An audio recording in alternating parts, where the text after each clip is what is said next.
Hey everybody, this is Whitney again, and this time I have a little co-star Asher because she just needs me to hold her right now. So we're doing this together.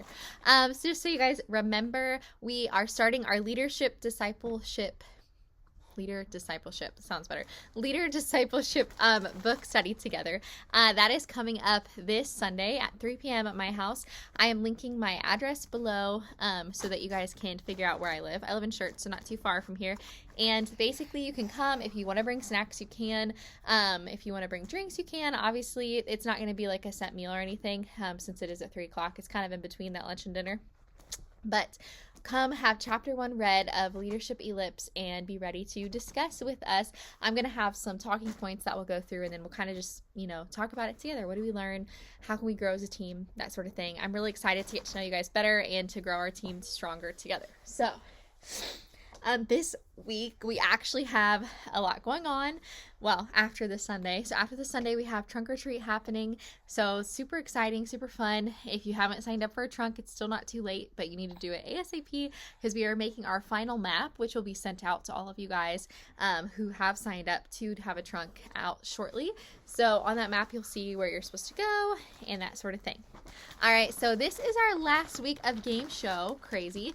So for this week, for Kinder and First, our first activity is going to involve painter's tape, and that's it. So you're going to create a line on one side of your group area, and you're going to line the kids up shoulder to shoulder at the starting line, and then you're going to also use the tape to make a finish line on the other side, and then you're going to lead the kids in playing red light, green light. So you know how it works. You've done it before. If you have any questions, just let me know. Opening activity 2. So for this activity, we're actually going to use waffle activity pages. So super fun. So you're going to have the kids sit in a circle, and then you're going to set this waffle activity page face up in the middle of the group. And then you're going to place these cards, which look like little waffles. You're going to place these in a pile from the everything on a waffle activity page, which are these ones, near this other one. So these are going to kind of be sitting in the middle like this. And then the kids are going to take turns turning over a card with a waffle on it. So these will be face down from the pile and placing it face up on the waffle. So you can demonstrate by showing them how to do it. And then they're going to say, I ate a waffle and I put blank on top. So every time that they put one of these face up on the waffle, they're going to say like, I put syrup on top, and I put marshmallows on top, right? So they're basically trying to come up with different toppings and trying to not run out of toppings and that sort of thing. So that'll be really fun, a way for them to talk about their favorite foods too, which they always like. So the cool thing is that waffle activity actually leads into our prayer for the week. So you're going to use both of those activity cards again. You're going to give each kid an index card, and then you're going to also have the markers and crayons set out. And then you're going to use this conversation guide that is on the prayer sheet as a guide to lead the kids into prayer. So you're going to point to the waffle and say, we put a lot of yummy stuff on our waffle, didn't we? Today we discovered that too much of something good can turn bad, right? Because you're going to tie it in with, they had a lot of good stuff on their waffle, but if you ate it all together, honey, that'd be gross. But you're going to tie that into Jesus and our walk with God. And then you're going to use these prayer cards to have them write out their prayers. And that is the prayer time for that. After the video, which is interesting today, it'll be kind of like prayer and then you'll do large group, unless you want to do large group and then prayer from the waffle. However you want to transition that in your own classroom, whatever you think would work better. So for the after video activity 1, you're going to actually use craft tubes, which Asher was holding one for me to show you. And I think she dropped it. So you're going to use these little toilet paper holders and paper towel holders, which are craft tubes.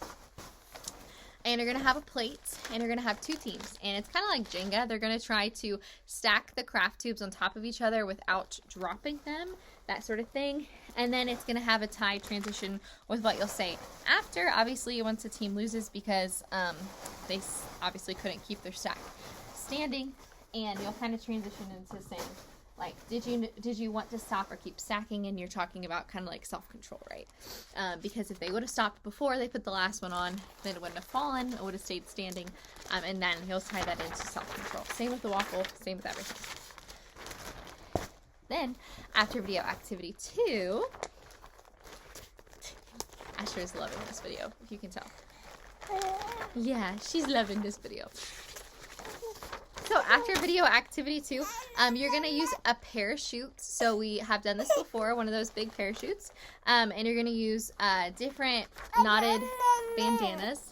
Yes, honey. And foam balls. So whatever you have in your bag, which it might be different because we don't have quite enough of each one to give everybody something. So you might end up having different ones. So sorry about that. Anyways, so you'll have everybody sit with their bandana in a group. And, okay. I think somebody's tired.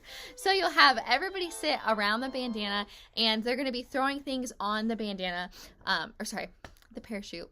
Forgive me, words. Everybody's going to be sitting around the parachute, and you're going to have everybody throw either the bandanas or the balls onto the parachute gently, and then they're going to kind of create like a happy, they're going to pretend that the parachute's a tummy. So you're going to have them kind of gently wiggle it, and it'll kind of be like they're creating a happy tummy, right? But then as they put more foods and more treats, that's what the bandanas or balls will represent on there, and you shake it, obviously the tummy gets sick, and then you start seeing the, stuff go flying.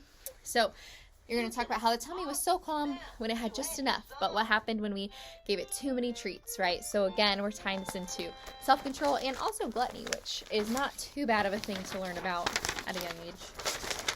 All right, and then our last activity, sorry for this extra long video today. Our last activity is gonna be called Sweets. So for this one, the kids are gonna all pair up, and they're each gonna get an activity page, a paper clip, a magnet, and a cutout from the bee page. So it's like these little bee circles.